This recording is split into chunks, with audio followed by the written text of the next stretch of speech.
Ladies and gentlemen, just before we start another episode of the Fitzness Academy podcast, just a reminder for those who are listening on YouTube that we are now on Spotify. So please head down into the link in the description and check us out there. On with the episode. If you're doing a specific weight, or you're loading a bar with a certain amount of weight in the gym to try and impress someone else, it's genuinely not really going to help you out, because more often than not, people really don't care what you are lifting in the gym. You know, you should only really care about yourself and focus on improving yourself in the gym.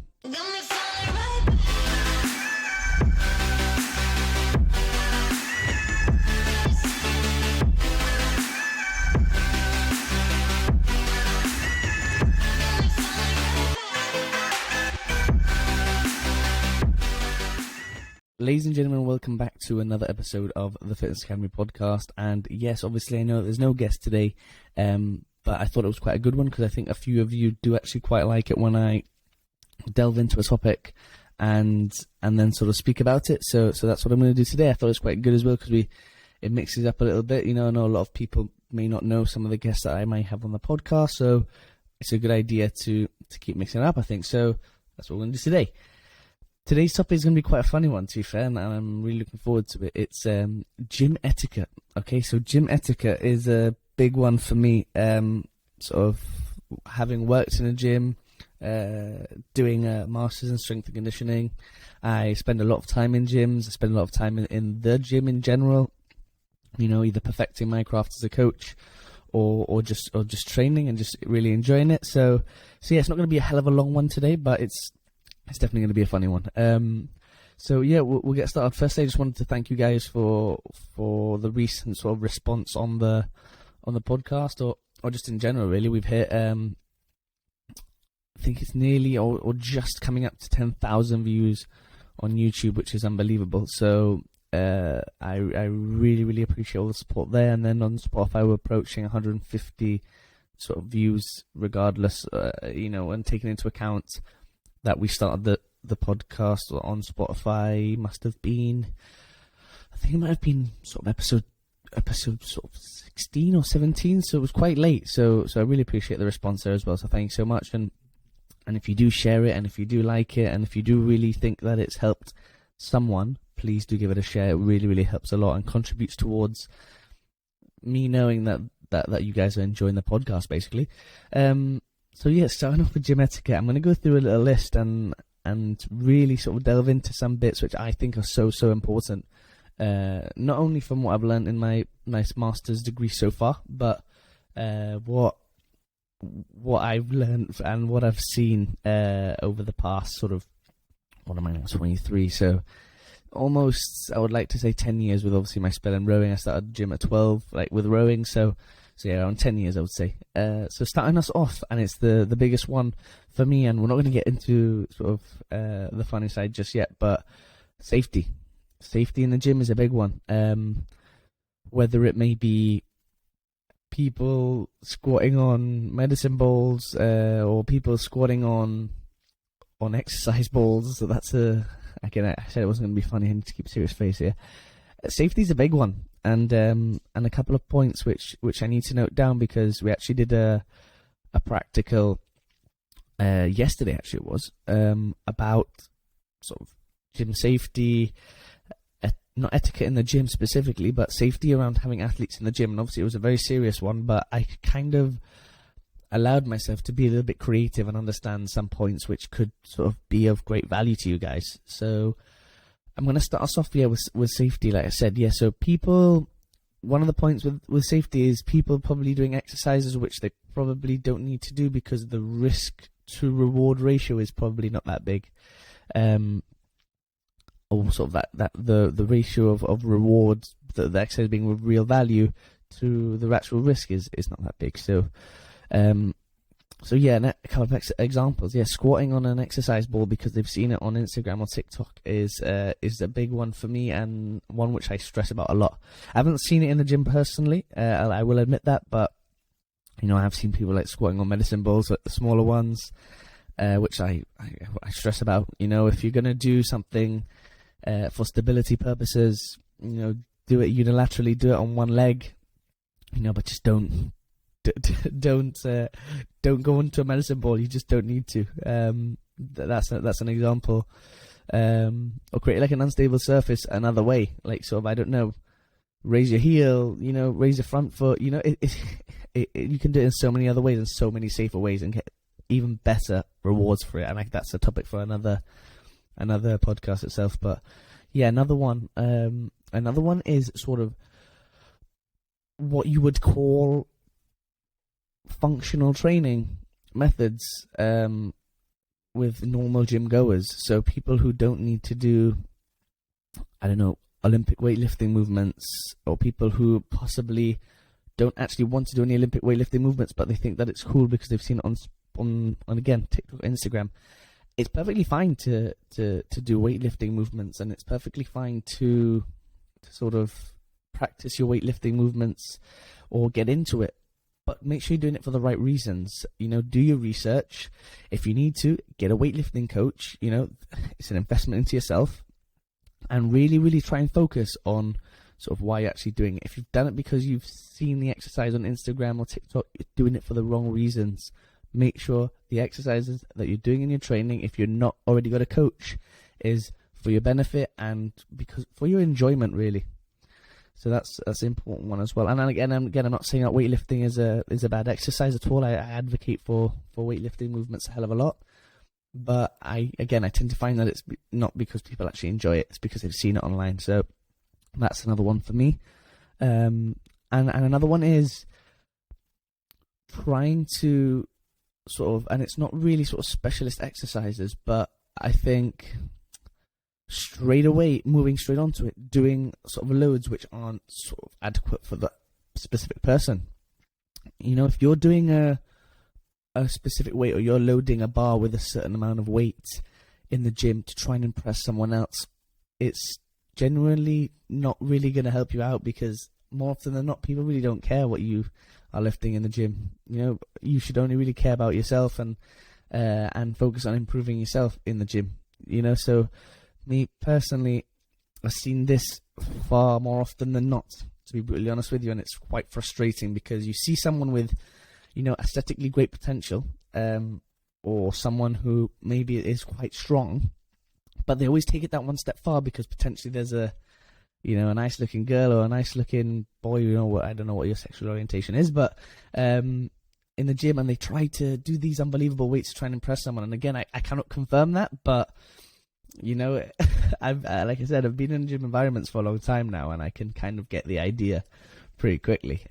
So yeah, that's one thing for me, which is important because, again, and my lecturer mentioned it yesterday, there's specific exercises which are far more dangerous than others. I'm not saying don't do them, but you need to sort of take care with them, and I'll get on to spotting and things like that in a second. But for someone like myself, I think, and he made a good point, I think sort of like something like a bench press, a barbell bench press specifically, is far more dangerous than probably a barbell back squat. Why? Because the sort of, I don't want to say failure, but to be able to fail the repetition in a safe manner is so important with every exercise, especially if you're going for those sort of maximal loads. If you're doing like a sub-maximal load, like maybe like 70% of your 1 rep max, or 60, 50, around there, that's perfectly fine, and I would say, it's calm, again, when we go sort of maybe higher repetitions with those sort of like anywhere sort of under 10 or just about 10, potentially maybe, yes, your intensity still stays the same. But I think something like a bench press, even if you are going somewhere where the weight is sort of maximal area, sort of above 70%, you got to have a spotter there. And this is specifically talking about the barbell bench press, guys, because we'll go into squats in a second. But I think barbell bench press, especially the fact that so many people do bloody suicide grip or like false grip, where instead of having the thumb over, they'll put the thumb underneath because they think that they can press more weight.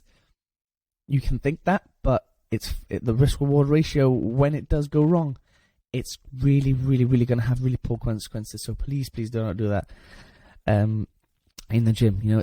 And again, there's studies coming out recently that say that sort of the correct grip, which is sort of bar coming sort of diagonally across and pressing on your wrist sort of in a diagonal fashion and trying to screw your hand into the bar, is actually far more beneficial than what they called the false grip or the suicide grip. So look at that. Definitely look at more information on that, and I can do some more content if you guys want on that.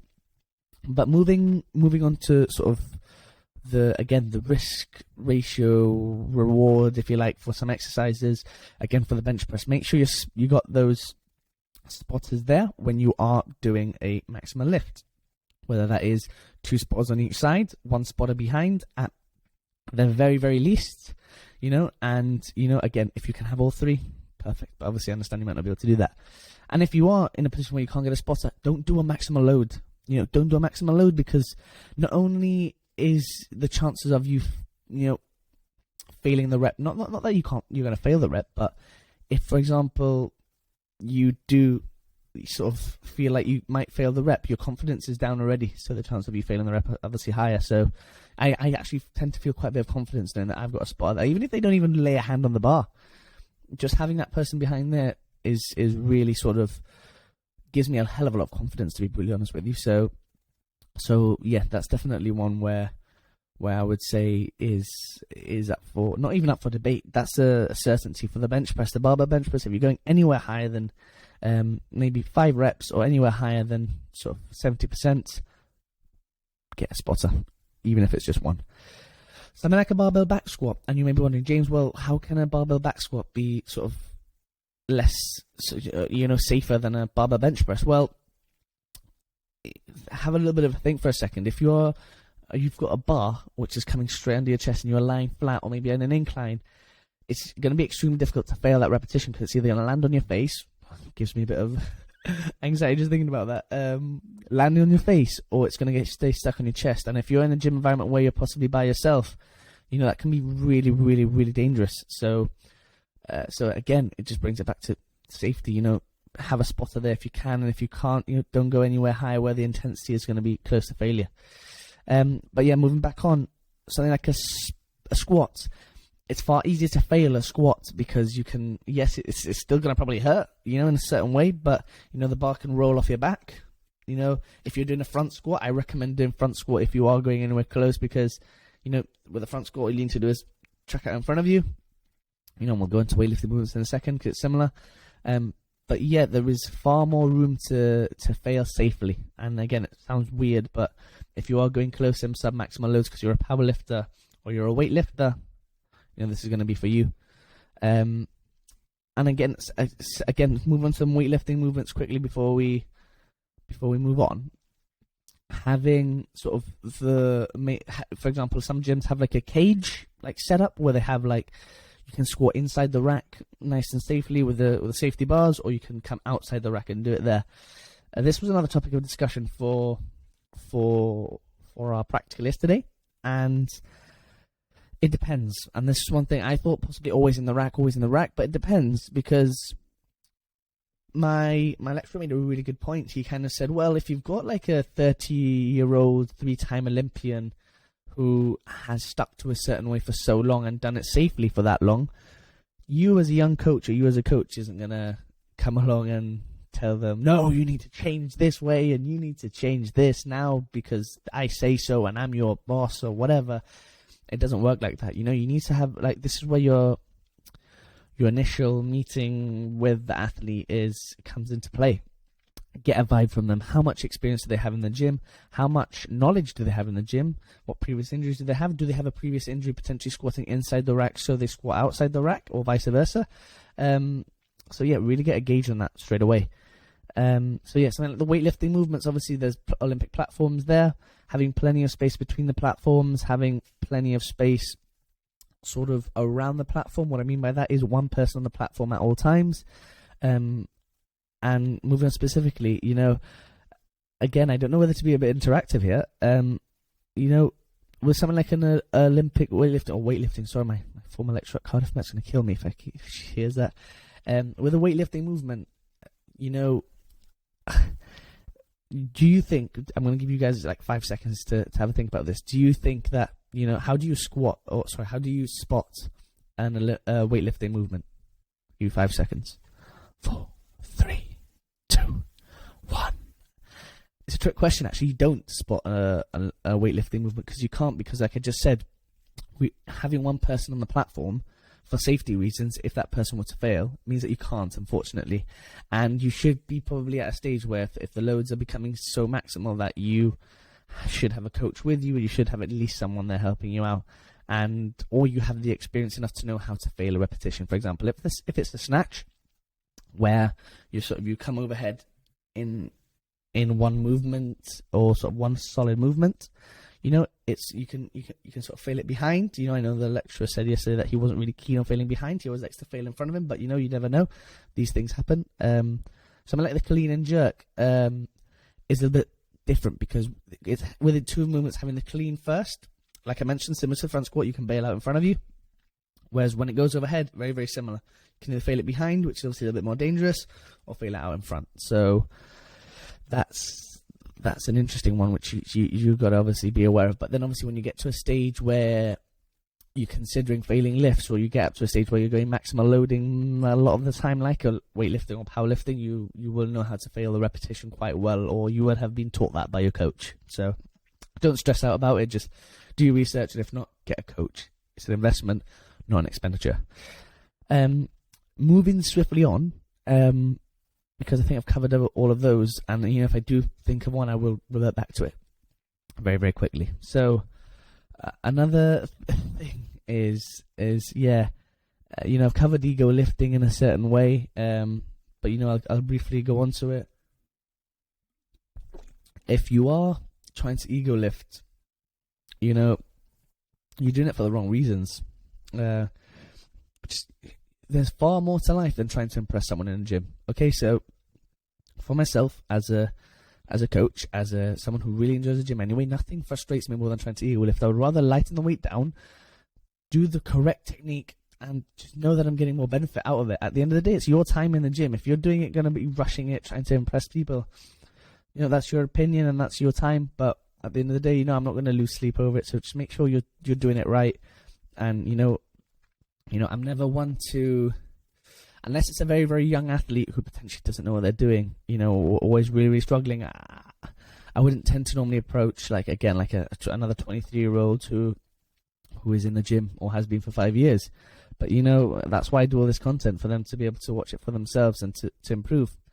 So yeah, moving swiftly on from ego lifting, because I think it's pretty self-explanatory what I've mentioned. So moving on to gym etiquette, sort of in the gym, sort of when you're just using it, or you're moving between exercises. This is one that really, really gets on my nerves, because I've worked in a gym in a reception sort of capacity, and I've worked in the gym as a personal trainer capacity as well. And leaving weights around, it doesn't seem like a lot, but it adds up, especially if you're working in the gym or you're an employee of a gym. If you are trying to, lift 200 kilos on a deadlift, that's fantastic. I love it. I love you trying to push yourself, as long as obviously you're doing it with the right technique. But leaving your 200 kilograms on the bar is just not fair, is it really? Not everyone who works in the gym goes to the gym, and it's pretty. You may say, "Oh, well, James, what's that got to do with it?" Well, if their job at the end of the day as a receptionist or a trainer, a trainer's a bit different, because a trainer probably does sort of train in the gym themselves. It's in their job description. You would like to think so anyway. I'm not saying that they do, but you would like to think so.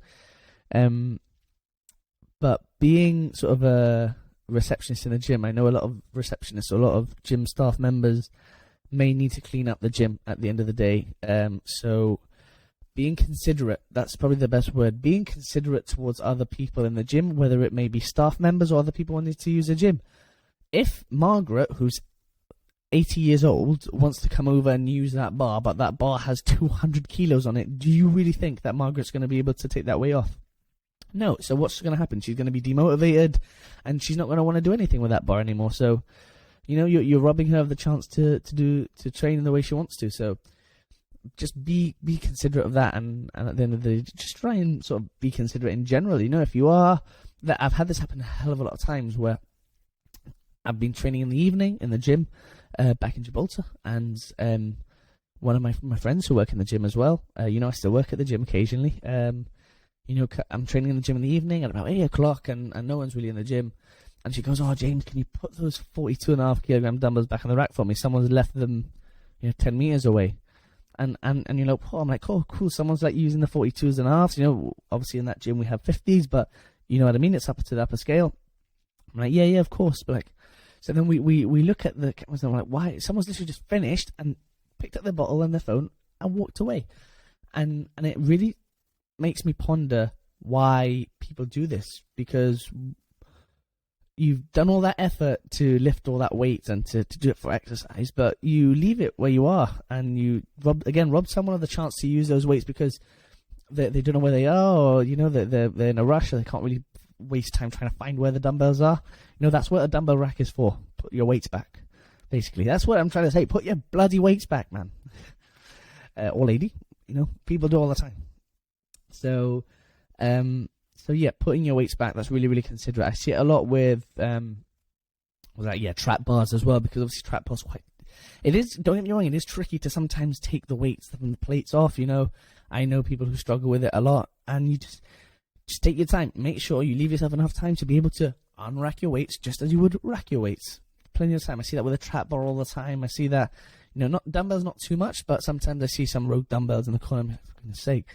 You know, mats and things like that. People can trip over it. It goes back to gym safety at the start. You know, people trip over mats. You know, they hurt themselves, and you rob them of the chance to train because they're injured, because they've tripped over a mat that you've left out. So again, be considerate about that. You know, another one as well is the EZ bar, the easy bar curl. Everyone always leaves weights there because of the bloody clips. This is another one. I said I would revert back to it. Clips or no clips? This is a huge debate. And again, I'm going to give you 5 seconds or so. What do you think? Clips or no clips? 4, 3, 2, 1. Again, it depends. My personal opinion as a coach so far, always clips. Always clips. Why? Because if you're doing something like an overhead movement, or you're doing something like a movement where you probably are just trying to exert as much force as you can, or trying to move the bar as quick as you can, so rate of force development, move the bar as quick as you can, or absolute strength, just move the bar or as much weight as you can, or force, just put in as much force as you can through the bar. Again, for something like that, I would recommend with clips. Why? Because, you know, unless you have specific bars and specific plates which go together, which don't allow any sort of give or take, so pretend this is the pole here and that's the weight going over the top. You know, there's some plates which specifically fit to that bar, so you don't get any sort of movement, but obviously some people do tend to use some weights which there is a little bit of sort of give and take between the sort of inside of the ring of the plates and the bar. So you need to sort of equate for that. If there's more movement there, the likelihood is that it's going to move off and move up as falls. So make sure that's what the clip's for. But again, it goes back to experience. If you've got a 30-year-old Olympian who's won Olympic gold medal and has trained like that for 30 years and knows his game and is very, very experienced and doesn't use clips, you as a young strength and conditioning coach, or a strength and conditioning coach in general, is not going to go up to some guy and say, "Hi, you, put the bloody clips on."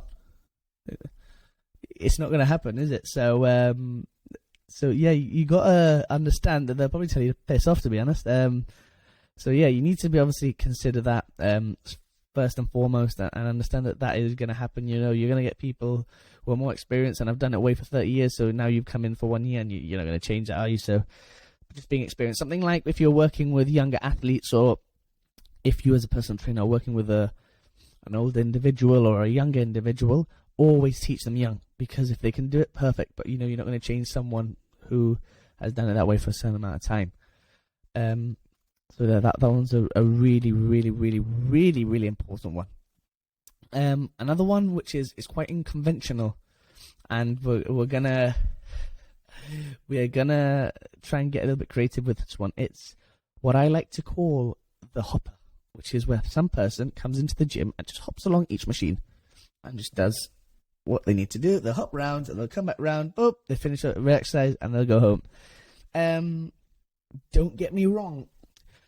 I've got a bit of a love-hate relationship with the whole term "something is better than nothing," because, you know, you do too much, you know, and it's just wasting your time, and you do too little, and it's probably just about wasting your time as well. But again, that's a topic for a completely new episode. But yeah, the hoppers. I've got no issue with people who do this, to be honest, but it just makes me think about sort of educating people in the gym, and why have I started this podcast, and why have I started the Fitzness Academy, and why do I dedicate so much time to trying to help people? It's because I really, really want people to train and not just sort of maximize their time in the gym, but enjoy it as well. Because when you learn something and you know that you're doing it right, for me, that gives me a hell of a lot of satisfaction.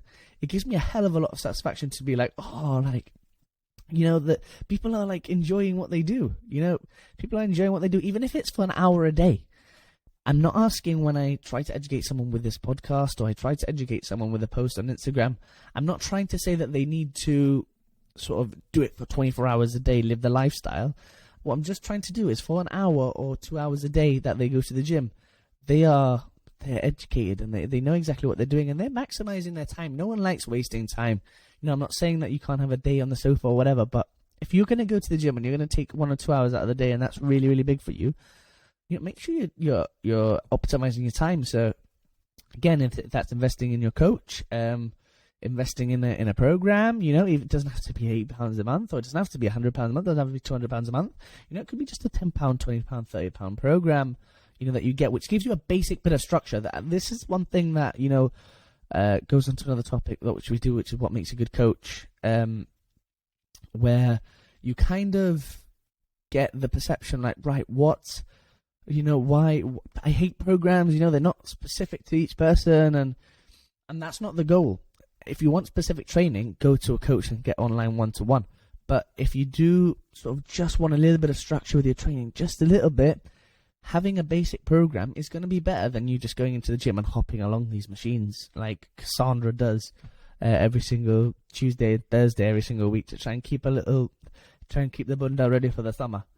So yeah, it's all good. It's not really a big thing, to be honest with you. I tend to find personally that I don't have an issue with it.